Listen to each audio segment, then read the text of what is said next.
God, এই পলিউশনও না আমার স্কিন খারাপ করে দিচ্ছে। এই দেখো পিম্পল বেরোচ্ছে। উফ।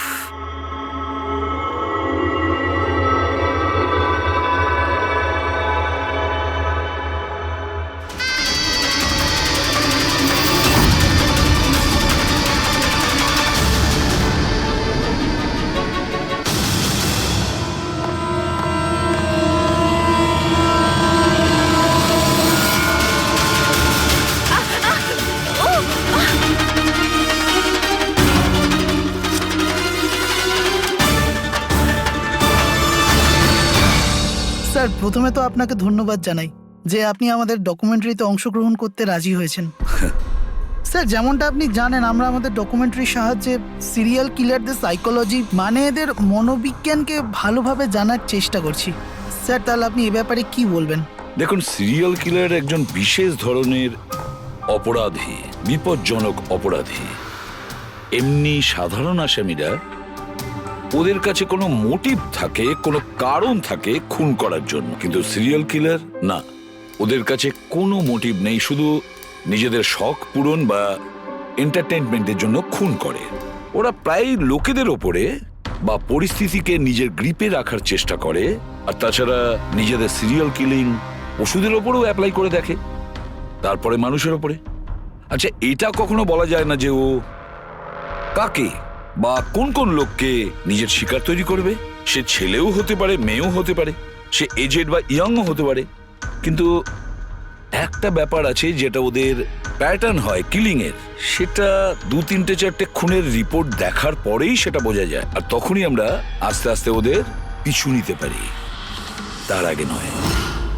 অনেক ক্ষেত্রে তো এরা কয়েক মাস ধরে নিজের শিকারের ওপর নজর রাখে, আর যখনই সুযোগ পায় ঝাঁপিয়ে পড়ে আর মেরে ফেলে। এই কারেন্ট কি করে চলে গেল?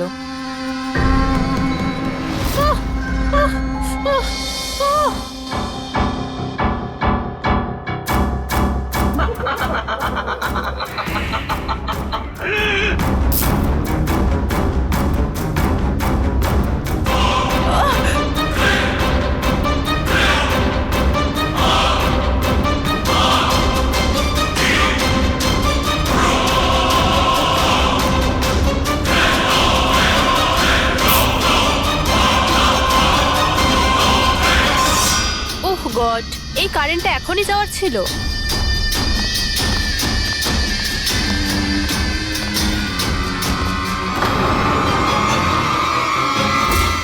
কে?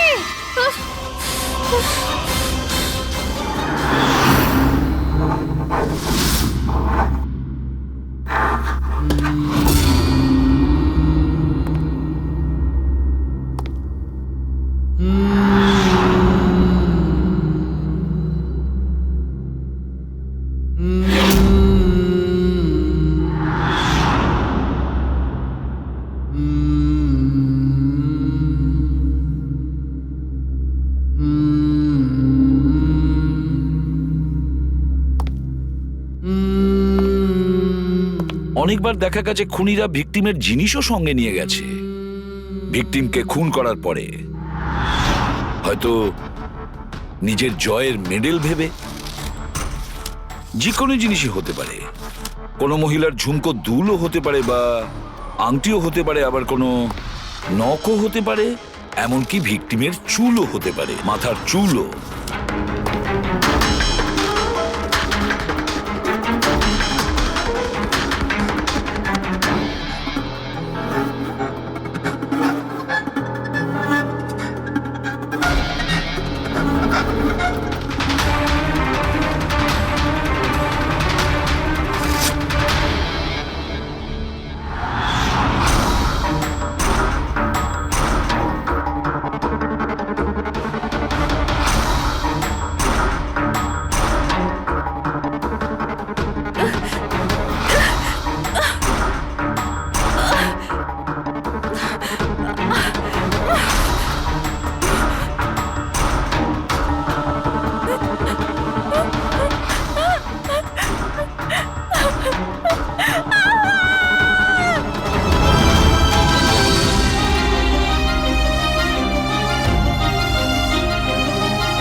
চুল?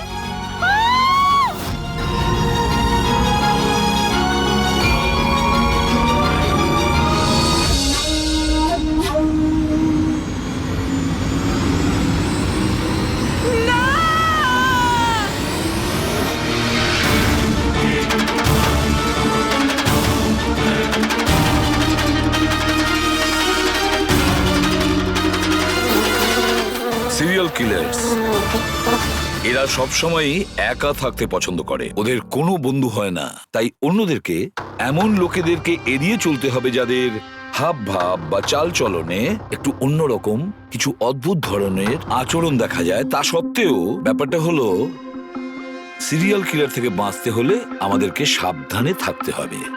সত্যি সাবধানতার প্রয়োজন। Hello, ACP Padmaman here. কোথায়? ঠিক আছে, আমরা এখনই পৌঁছচ্ছি। Okay, thank you. সরি, যেতেই হবে। No problem sir. স্যার কিন্তু থ্যাংক ইউ, আপনি আপনার মূল্যবান সময় আমাদের দিয়েছেন। Wish you all the best for your thank documentary. You sir, thank you very much. আবার দেখা হবে। ওকে, একদম sir. Thank you very much. Bye by.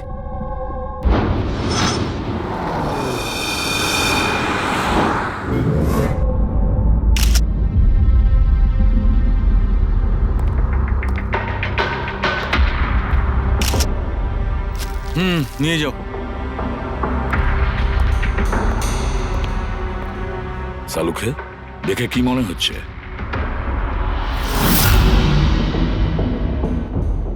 বস, মৃত্যুর কারণ এখনো কিছু বুঝতে পারছি না। ল্যাবে নিয়ে গিয়ে দেখছি। আর ডক্টর, এই চিহ্ন? হ্যাঁ দয়া, এই যে চেয়ারে বাঁধা ছিল দড়ি দিয়ে, তারই চিহ্ন এটা। বস, আমি যাচ্ছি, ল্যাবে গিয়ে চেক করছি। স্যার, দিয়া এই পেন্ডেন্টটা পড়েছিল। কোনো বিশেষ লোকের কি এটা?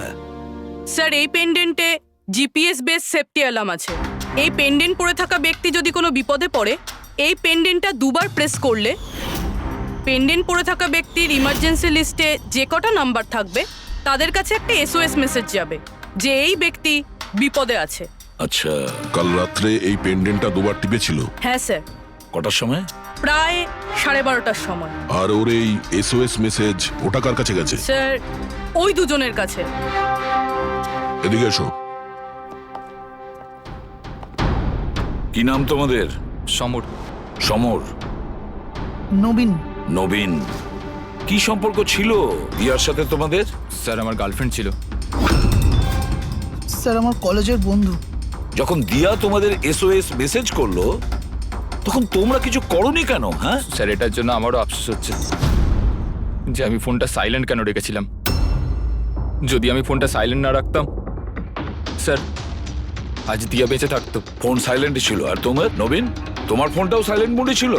না স্যার, স্যার আমি শুয়ে পড়েছিলাম আর আমি বুঝতেই পারিনি কখন আমার ফোনের ব্যাটারি ডেড হয়ে গেছিল। আশেপাশের ঘটনা থেকে আমি ওকে এই পেন্ডেন্টটা এনে দিয়েছিলাম, কিন্তু লাভ কি হলো যখন এটা কোনো কাজেই এলো না।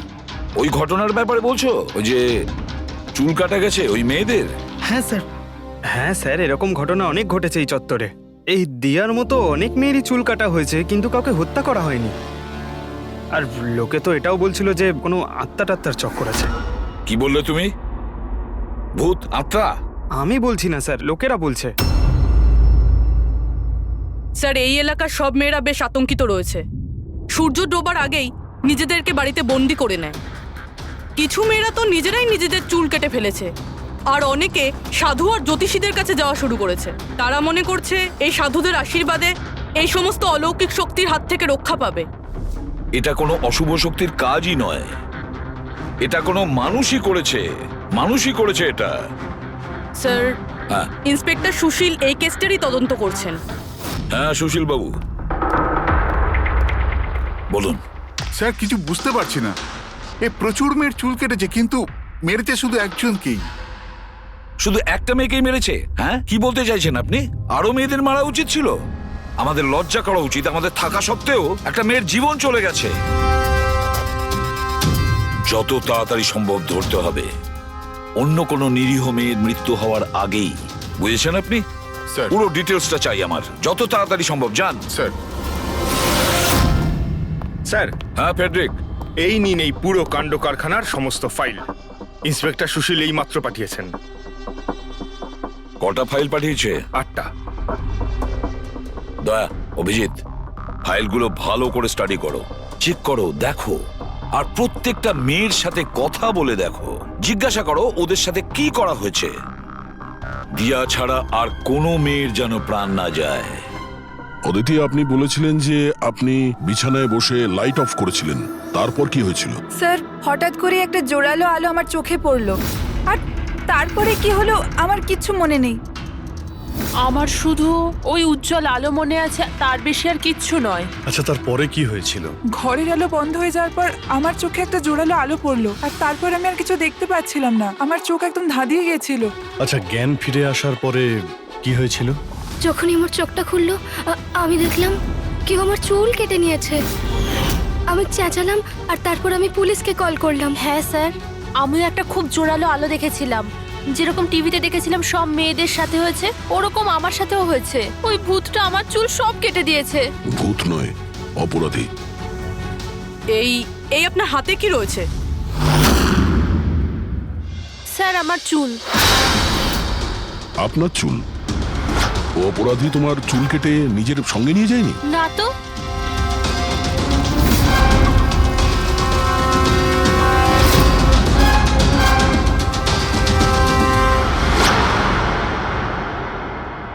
অদ্ভুত একটা ব্যাপার, এই আসামি যে যে মেয়ের চুল কেটেছে সেই চুলগুলো নিজের সঙ্গে নিয়ে গেছে, কিন্তু এই 4টে মেয়ের চুল কেটে চুলগুলো বাড়িতেই ফেলে গেছে।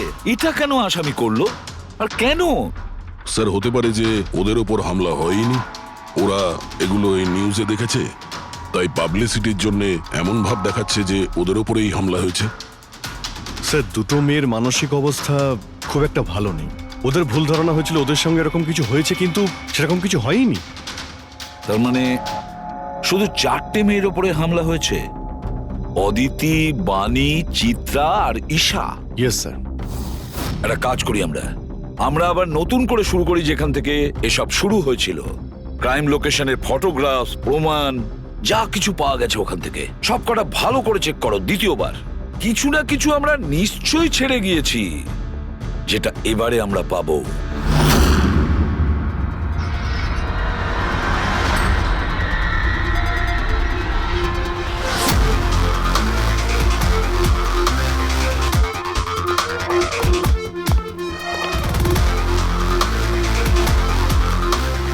অদিতি, বাণী,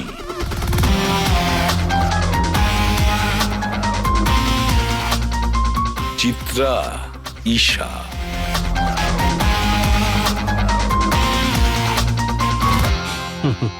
পেয়ে গেছি স্যার। হ্যাঁ স্যার, ঈশার বাড়িতে যে মোমবাতি ছিল তার মধ্যে এই ফিঙ্গারপ্রিন্টটা পেয়েছি। এটা আসামির হতে পারে স্যার। যদি এই ফিঙ্গারপ্রিন্টটা আসামির হয় তাহলে সে খুব ভুল করেছে। অভিজিৎ, আমাদের ক্রিমিনালের ডেটাবেসটা চেক করো, দেখো তো এ কোনো পুরনো পাপি কিনা।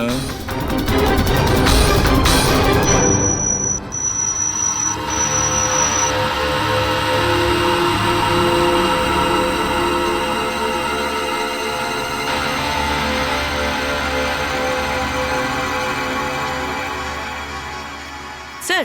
হ্যাঁ বলো। স্যার, এ তো পুরনো পাপি, কিন্তু 17 বছর বয়স।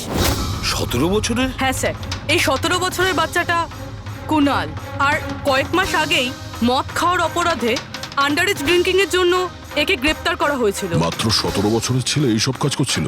এটা তো ওর সাথে দেখা করলেই জানা যাবে। এমনিতে তো সিরিয়াল কিলাররা অ্যাডিকশনের মধ্যেই থাকে, নেশা করে, ড্রাগস নেয়। এ থাকে কোথায়? স্যার, এ চুনাপট্টিতে থাকে। চুনাপট্টি?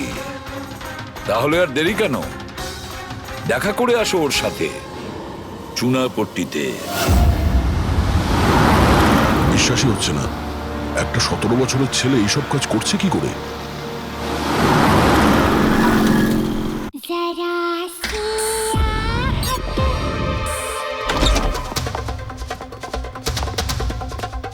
কুনাল। হ্যাঁ, আপনারা কে? সিআইডি। সিআইডি? তোমার লজ্জা করে না? পড়াশোনা করার বয়সে এইসব করছো? হ্যাঁ, কি স্যার? কে এসেছে কুনাল? আরে স্যার আপনারা? স্যার তুমি এখানে কি করছো? স্যার এটা আমার মাসির বাড়ি, কিন্তু আপনারা এখানে?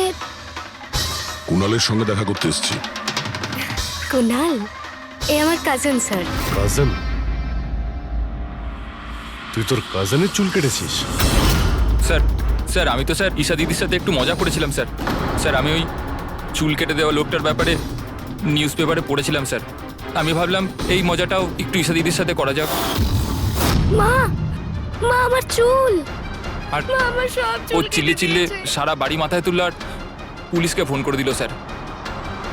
আমি ভয় পেয়ে গেছিলাম স্যার, সেই জন্য আমি ওই চুলগুলো ফেলে দিলাম স্যার আর চুপচাপ বাড়ি থেকে বেরিয়ে গেলাম স্যার। তুই এত বাজে মজা করেছিস আমার সাথে? দিদি সরি, আমি তোকে কখনো ক্ষমা করব না, কখনো সরি নয়। সরি দিদি সরি সরি স্যার। স্যার আমি শুধু ঈশা দিদির চুল কেটেছিলাম স্যার, বাকি কোনো মেয়ের চুল কাটিনি আমি স্যার। আমরা তোমার কথা বিশ্বাস করবো কি করে? হ্যাঁ? আপনি চাইলে আমার মাকে জিজ্ঞেস করে নিন স্যার, যে দিন ওই ঘটনাগুলো ঘটেছে ওই দিন আমি বাড়িতেই ছিলাম স্যার। তোর সব জিনিসটা মজা লাগে না জানিস? যখনই ওই মুহূর্তের কথা ভাবি ভয়ে বুকটা আমার কেঁপে ওঠে। দিদি সরি দিদি তোমার সরি। ভাগ্য ভালো যে আমরা তোমাকে অ্যারেস্ট করছি না। নিজের স্বভাব পরিবর্তন করো, নাহলে ভবিষ্যতে বড় সমস্যায় পড়বে তুমি।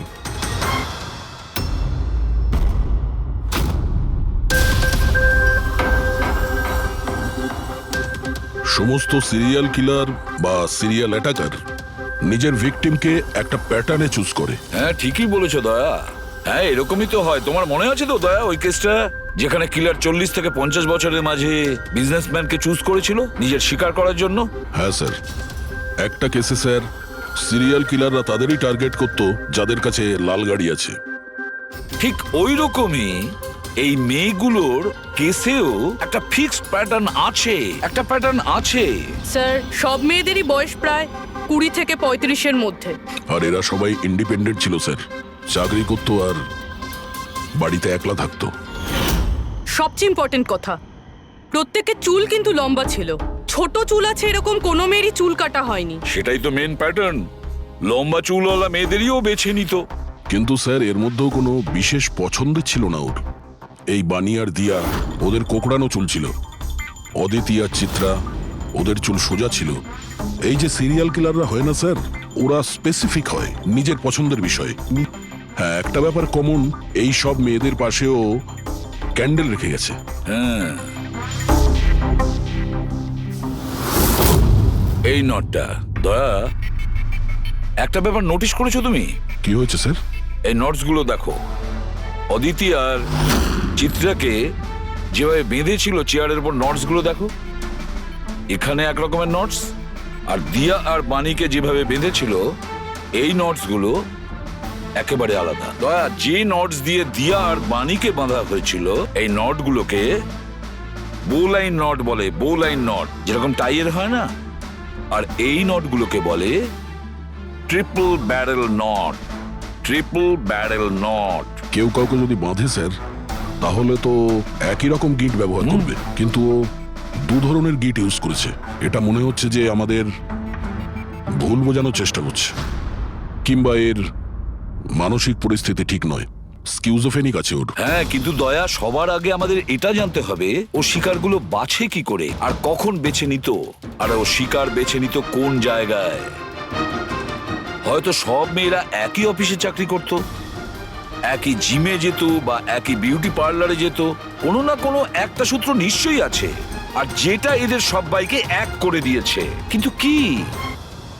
স্যার এই দিয়ার বন্ধু সমর আর নবীন, ওদের বক্তব্য যে রাতে দিয়া খুন হয় ওই রাতে ওরা নাকি ডান্ডিয়া খেলতে গেছিল প্রেমাল গ্রাউন্ডে। প্রেমাল গ্রাউন্ড?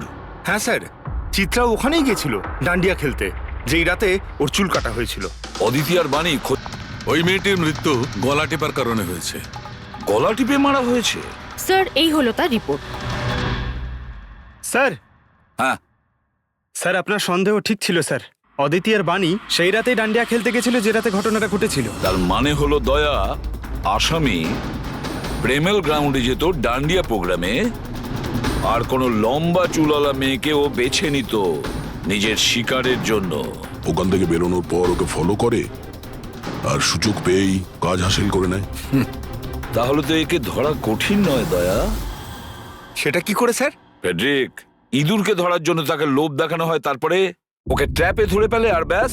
ঠিক ওই রকমই শিকার ঠিক ঘুরে ফিরে আসবে প্রেমেল গ্রাউন্ডে ডান্ডিয়া প্রোগ্রামে, আর আমরা তার অপেক্ষা করব। কিন্তু স্যার নবরাত্রি তো শেষ হয়ে গেছে, তাহলে পরের বছরের জন্য ওয়েট করতে হবে। নবরাত্রি শেষ হয়ে গেছে তো কি হয়েছে, ডান্ডিয়ার প্রোগ্রাম আমরা নিজেরা অ্যারেঞ্জ করব, পুরো এরিয়াতে অ্যাডভার্টাইজমেন্ট করব, ব্যানার লাগাবো। আর এইবার আসামির জন্য শিকার আমরা তৈরি করব, আমরা। কিভাবে স্যার? সিম্পল ব্যাপার ফেডরিক। এবারে ডান্ডিয়ার প্রোগ্রামে থাকবে একজন লম্বা কোকড়ানো চুলওয়ালা মেয়ে, আর দ্বিতীয় একটি মেয়েও থাকবে, লম্বা সোজা চুলওয়ালা একটি মেয়ে।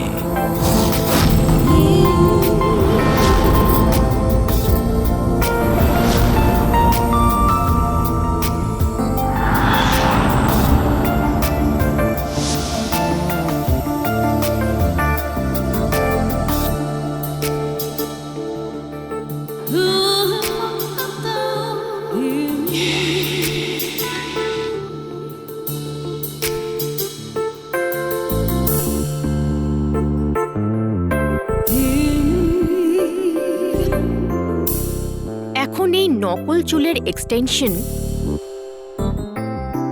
আসল বলে মনে হচ্ছে।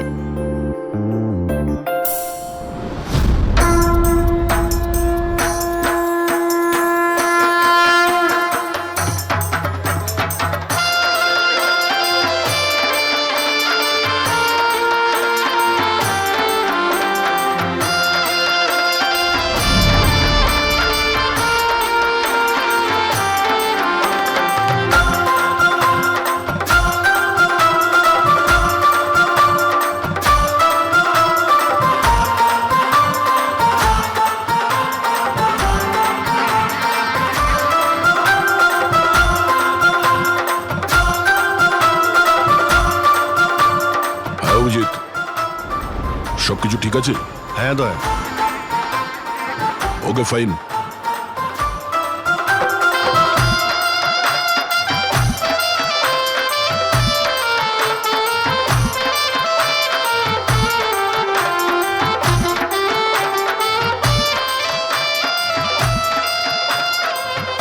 Hi ma'am.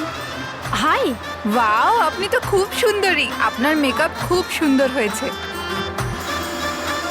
স্পেশালি আপনার কার্লি হেয়ার খুব সুন্দর লাগছে। Thank you. You welcome.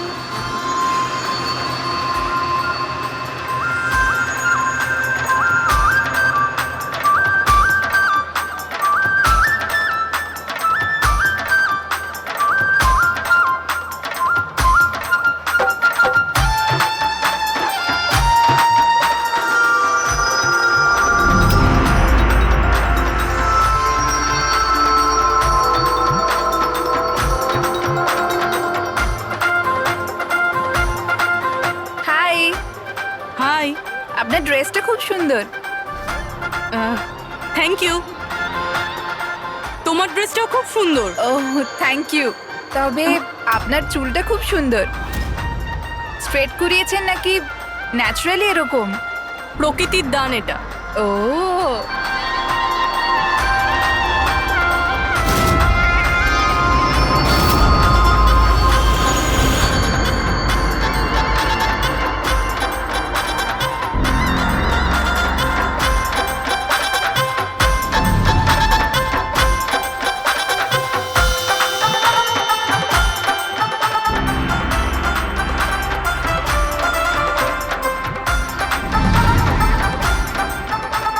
শোনো, আমার পাশে একটা ছেলে ডান্স করছে, একটু গন্ডগোলের মনে হচ্ছে।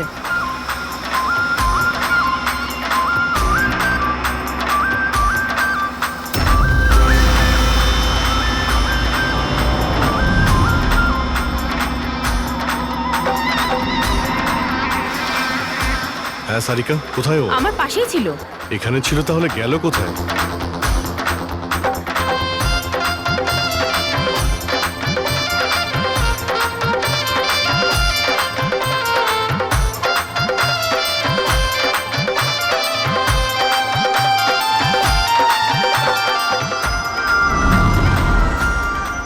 পুরবি, স্যার। তুমি যাও, আমি তোমার পিছনেই আছি, don't worry. Okay sir.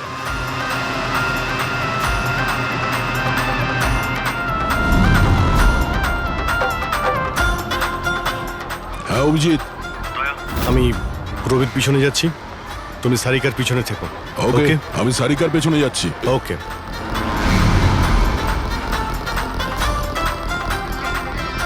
Sarika, হ্যাঁ ঘাবড়িও না, আমি তোমার পেছনে যাচ্ছি, তুমি নিশ্চিন্তে যাও। ওকে।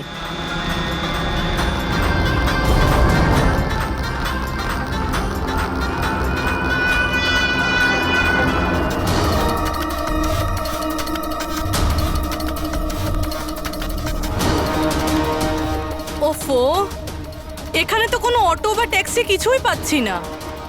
মনে হচ্ছে বাড়ি পায়ে হেঁটেই যেতে হবে।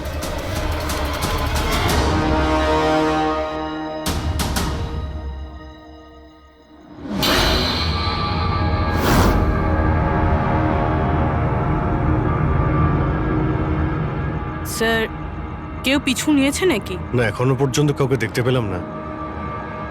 তুমি এগিয়ে যাও, যদি কেউ তোমায় ফলো করে।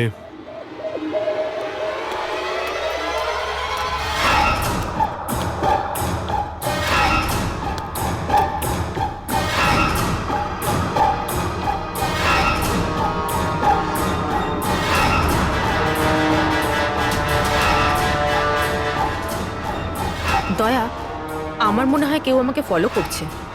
কাউকে দেখতে পাচ্ছো? না সারিকা, অল ক্লিয়ার। ওকে।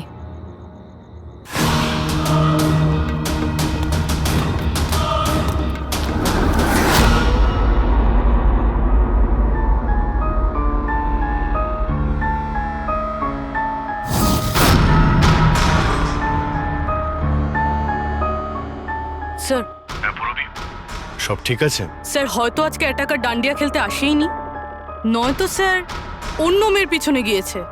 দেখা যাক, আর একটু অপেক্ষা করি।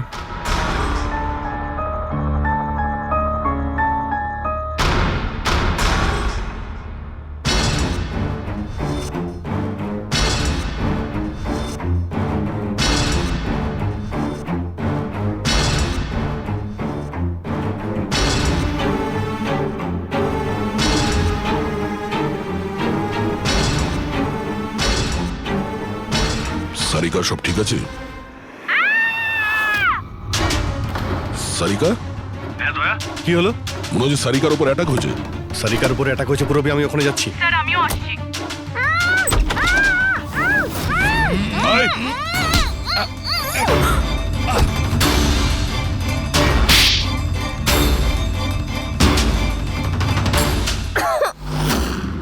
ও নো, সারিকা তুমি ঠিক আছো? হ্যাঁ আমি ঠিক আছি। হট,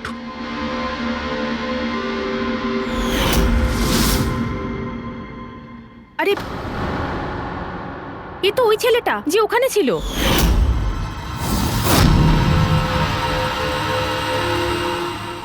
চুল কাটার প্রচুর শখ তোর, হ্যাঁ? তোর জন্য সেলুন খোলাচ্ছি আমরা।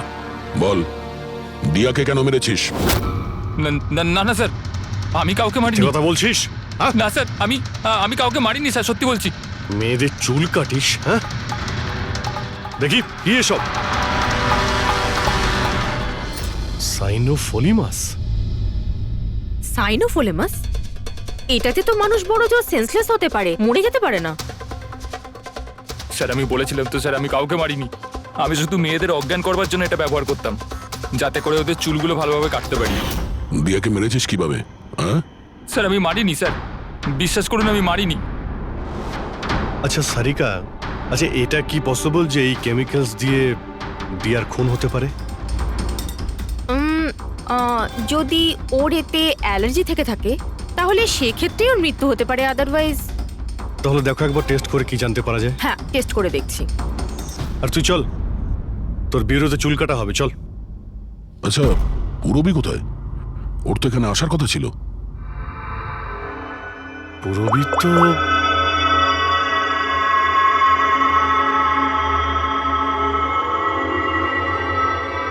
ও তো ফোন তুলছে না। পুরবি ল্যান্ডলাইনে ট্রাই করো।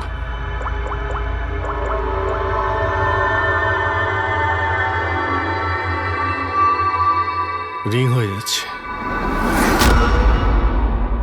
রবি,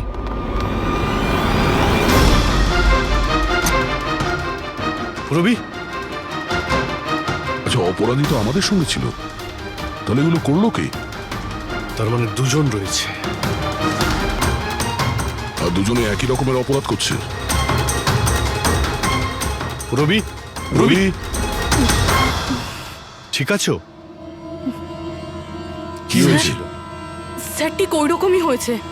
প্রথমে বাড়ির লাইট চলে গেল, আর তারপর আমার চোখে একটা তীব্র আলো পড়ল, আর আমি অজ্ঞান হয়ে গেলাম। কি? কিন্তু স্যার এই সব কিছু কিন্তু একটা মেয়ে করছিল।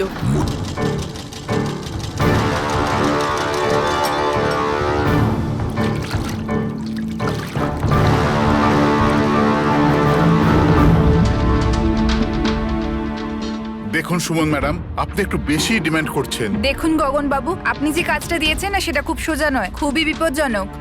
আপনাকে আমাদের টাকা বাড়াতেই হবে। ঠিক আছে, আমার উপর ভরসা রাখুন, আমি পরে বাড়িয়ে দেবো। পরে নয়, এখনই বাড়ান।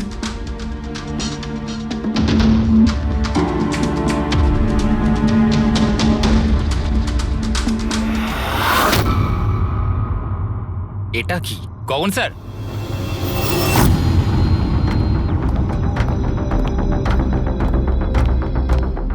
এই দেখুন চুলের ভেতর কি অদ্ভুত একটা উকুন।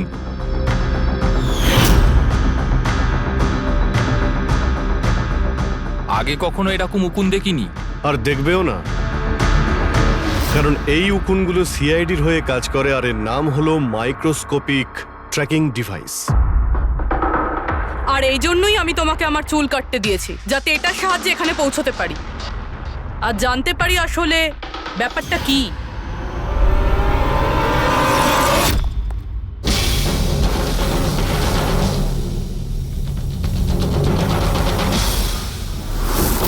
স্যার আমার কোনো দোষ নেই, আমি গগন বাবুর থেকে টাকা পেয়েছিলাম এসব করার জন্য।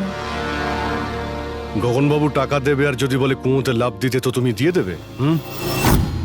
এখন বলো কেন করিয়েছো তুমি এসব?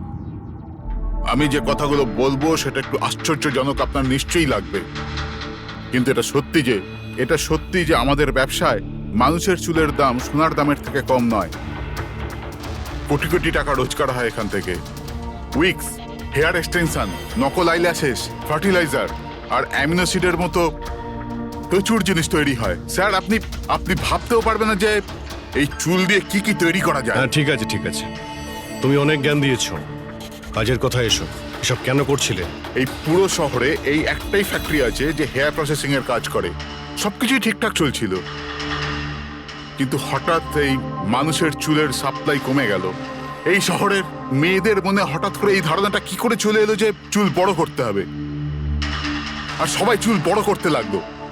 এই সময় আমি ভাবলাম যে কিছু একটা এরকম প্ল্যান করতে হবে যাতে এই মেয়েরা নিজে থেকেই চলে আসবে নিজেদের লম্বা চুল ছোট করবার জন্য। তাই তুমি ভাবলে যে এমন একটা ভয় তৈরি করা যাক শহরে, যাতে মেয়েরা ভয় পেয়ে গিয়ে নিজেই নিজেদের চুল কেটে ফেলে, হ্যাঁ? আর তোমার জন্য লাভই লাভ। হ্যাঁ, আর সেই জন্যই এই কাজের জন্য আমি দুজন লোককে রেখেছিলাম, সুমন আর রাজু। স্যার আমরা দুজন ডান্ডিয়াতে গিয়ে লম্বা চুলওয়ালা মেয়েদের খুঁজি, আমি স্ট্রেট চুলওয়ালা মেয়েদের, আরও কার্লি চুলওয়ালা মেয়েদের। আমরা ওদের পিছু নিয়ে ওদের বাড়ি অবধি যাই। 800 লুমিনের জোরালো আলোর ফ্ল্যাশ লাইট ওদের চোখে আমরা ফেলি, তারপরে আমরা কেমিক্যাল দিয়ে ওদের অজ্ঞান করি, ওদের চুল কাটি, তারপর আমরা ওখান থেকে পালিয়ে যাই। ঠিক আছে, এটা তো বুঝলাম কেন আর কিভাবে করতে, কিন্তু এইসব করতে গিয়ে দিয়াকে খুন করলে কেন? স্যার আমি মারিনি ওকে, জানি না কি করে মারা গেল। হয়তো সেই সমস্ত কেমিক্যালের জন্য যা দিয়ে তোমরা মেয়েদের অজ্ঞান করতে।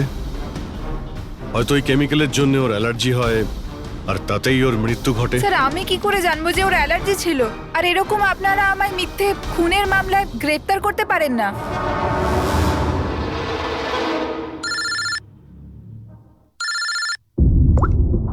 হ্যাঁ ডক্টর সালুকে। অভিজিৎ, আমি ওই মেয়েটার বডিটা টেস্ট করেছিলাম। ভাই, ওর তো জেলোফলিমাস নামের কেমিক্যালের কোনো অ্যালার্জি নেই। অভিজিৎ, এর মৃত্যু হয়েছে গলা টেপার কারণে। একটা কথা, আমি ওর ফুসফুসের মধ্যে একটা ফাইবারের টুকরো পেয়েছি, কোনো কাপড়ের ফাইবার। তার মানে এটা পরিষ্কার যে কেউ কোনো কাপড় দিয়ে অথবা কোনো বালিশ দিয়ে ওর মুখটা চেপে ধরেছিল, সেই কারণে ওর নিঃশ্বাস বন্ধ হয়ে গেছে আর মারা গেছে। তার মানে দিয়ার চুল কাটার পরে আর আমাদের পৌঁছানোর আগে অন্য কেউ নিশ্চয়ই ছিল দিয়াদের বাড়িতে, যে দিয়ার মুখটা বালিশ দিয়ে চেপে ধরেছিল আর দিয়া মারা যায়। মানে খুনির এই চুল কাটার সঙ্গে কোনো সম্পর্কই নেই? হ্যাঁ পঙ্কজ, এই খুনি অন্য কেউ, অন্য কেউ। খুনি ওদের দুজনের মধ্যেই কেউ একজন, ওদের দুজনের মধ্যে যাদের দিয়া SOS মেসেজ পাঠিয়েছিল। সমর, তোমার মোবাইল ফোনটা সাইলেন্ট মুডে ছিল, এই জন্য দিয়ার পাঠানো SOS মেসেজ তুমি দেখতে পাওনি। হ্যাঁ স্যার। আর নবীন, তোমার ফোনের ব্যাটারি চলে গেছিল, তাই তো? Right sir. মিথ্যে। স্যার আমরা মিথ্যে কথা কেন বলবো স্যার? তাহলে কি মোবাইল কোম্পানি মিথ্যে কথা বলছে? হ্যাঁ, এটা ওদেরই রিপোর্ট। এই রেকর্ড অনুযায়ী পরিষ্কার বোঝা যাচ্ছে যে তোমরা দুজন তোমাদের বাড়িতে ছিলে না।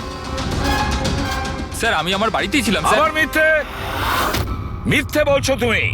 তুমি রাধিকার বাড়িতে ছিলে, রাধিকার বাড়িতে। রাধিকা? স্যার আমি কোনো রাধিকাকে সেই রাধিকা তোমার দ্বিতীয় গার্লফ্রেন্ড, যার জন্য তুমি দিয়ার সঙ্গে ব্রেকআপ করতে চাইছিলে। ওহো, আমরা কি করে জানতে পারলাম?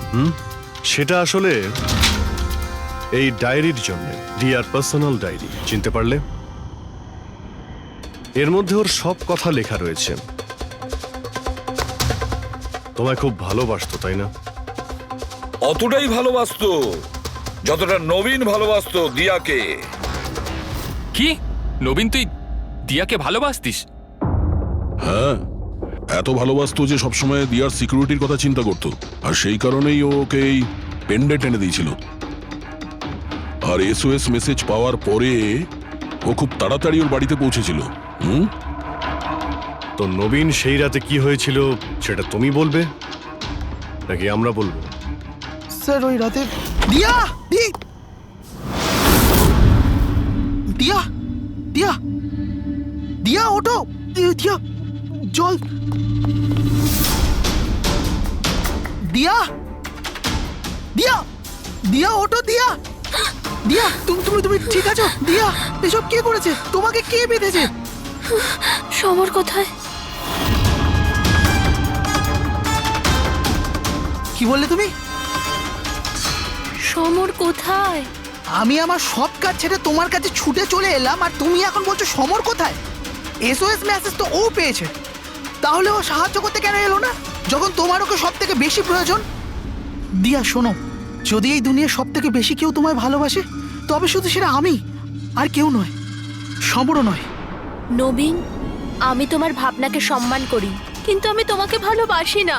প্লিজ এইসব ছাড়ো, আর প্রথমে আমাকে খোলো আর পুলিশকে ডাকো। মনে হচ্ছে কেউ আমার চুল কেটে দিয়েছে। কেটে যাওয়া চুল তো আর ফেরত পাবে না, কিন্তু ভেঙে যাওয়া হৃদয় দ্বিতীয়বার আর জুটতে পারে না। নবীন, নবীন কোথায় যাচ্ছ? নবীন, কি করছো নবীন? নবীন, নবীন! যদি আমি দিয়াকে এত না ভালোবাসতাম, তাহলে আমি হয়তো ওর প্রাণও নিতাম না। ভালোবাসা, যাকে তুমি ভালোবাসা বলছো সেটা ভালোবাসা নয়, স্বার্থপরতা। যদি তুমি দিয়াকে সত্যিই ভালোবাসতে, তাহলে ওর খুশিটাকেই তুমি নিজের খুশি মনে করে নিতে, কিন্তু না, তুমি শুধুমাত্র ওকে পেতে চেয়েছিলে, ব্যাস। নিজের ভালোবাসা বাঁচাতে সবাই নিজের প্রাণ পর্যন্ত দিয়ে দেয়। ভালোবাসার গলা টেপে না, ভালোবাসার মিথ্যে নাটকে তোমাকে খুনি তৈরি করেছে। নিজেরই ভালোবাসাকে তুমি খুন করে দিয়েছো, মেরে ফেলেছো দিয়াকে। তোমার হয়তো ফাঁসিই হবে।